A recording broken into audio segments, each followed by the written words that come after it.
आज मला पवार साहेबांनी बरीच संधी दिली, 7 वर्षाचा कालावधी दिला।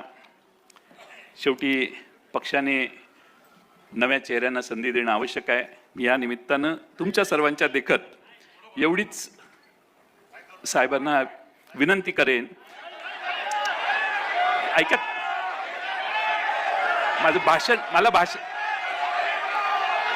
मला आगे बढ़ेंगे, तुम बैठो, तुम बैठो, तुम्ही बसा, खाली बसा, नाना खाली बसा, खाली बसा, खाली बसा, नाशिककरांनी खाली बसावं।